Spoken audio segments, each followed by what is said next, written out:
what could you do to improve yourself? Well, let's step one step backwards. The first question might be, why should you even bother improving yourself? And I think the answer to that is something like, so you don't suffer any more stupidly than you have to.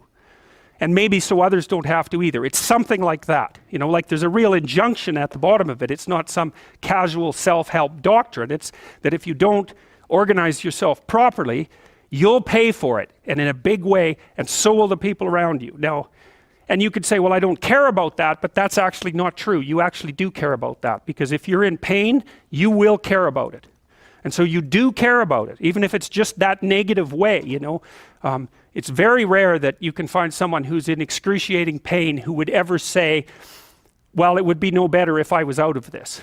It's sort of, pain is one of those things that brings the idea that it would be better if it didn't exist along with it. It's incontrovertible.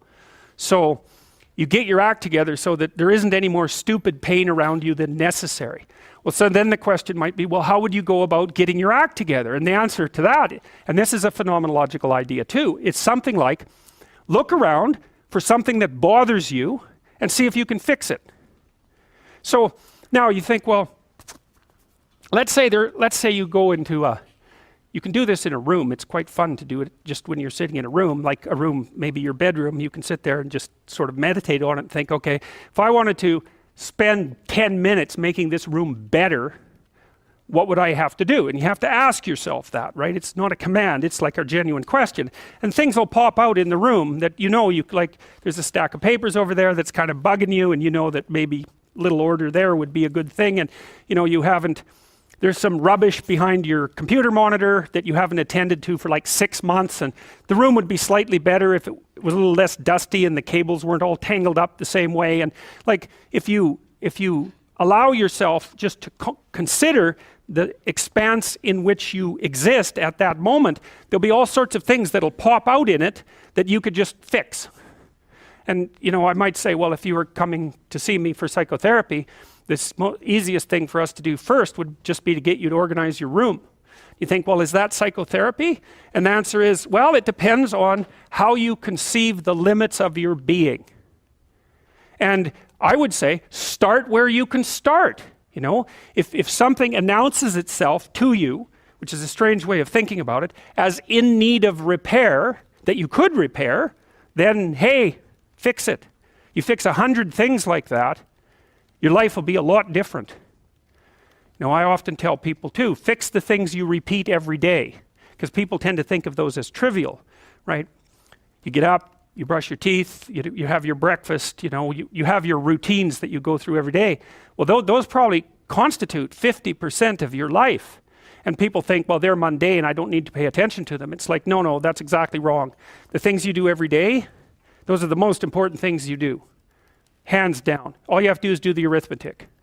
You figure it out right away. So 100 adjustments to your broader domain of being, and there's a lot less rubbish around, and a lot fewer traps for you to step into.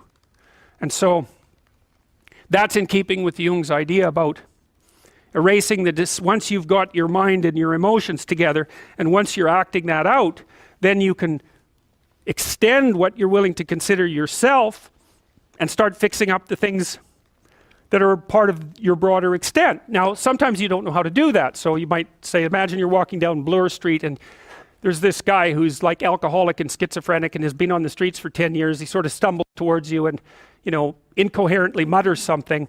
That's a problem. And it would be good if you could fix it, but you haven't got a clue about how to fix that. You just walk around that and go find something that you could fix, because if you muck about in that, not only is it unlikely that you'll help that person, it's very likely that you'll get hurt yourself. So, you know, just because while you're experiencing things announce themselves as in need of repair doesn't mean that it's you right then and there that should repair them. You have to have some humility. You know, you don't walk up to a helicopter that isn't working and just start tinkering away with it. You have to stay within your domain of competence. But most of the time, if people look at their lives, you know, it's a very interesting thing to do. I like the idea of the room, because you can do that at the drop of a hat. You know, you go back to where you live and sit down and think, okay, I'm going to make this place better for half an hour. What should I do? You have to ask. And things will just pop up like mad. And it's partly because your mind is a very strange thing. As soon as you give it a name, a genuine aim, it'll reconfigure the world in keeping with that aim. That's actually how you see to begin with. And so if you set it a task, especially, you have to be genuine about it, which is why you have to bring your thoughts and emotions together, and then you have to get them in your body so you're acting consistently. You have to be genuine about the aim, but once you aim, the world will reconfigure itself around that aim, which is very strange. And it's technically true.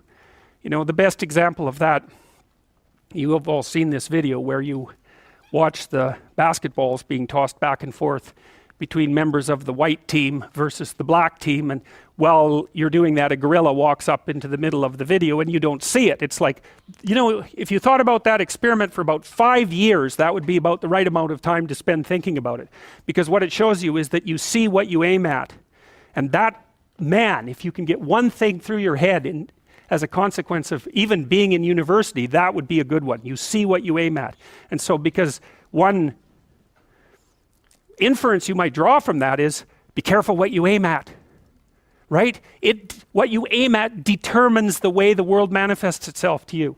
And so if the world is manifesting itself in a very negative way, one thing to ask is, are you aiming at the right thing? Now, you know, I'm not trying to reduce everybody's problems to an improper aim. People get cut off at the knees for all sorts of reasons. You know, they get sick, they have accidents. There's a random element to being, that's for sure. And so you don't want to take anything, even that particular phrase, too far. You want to bind it with the fact that random things do happen to people, but it's still a great thing to ask.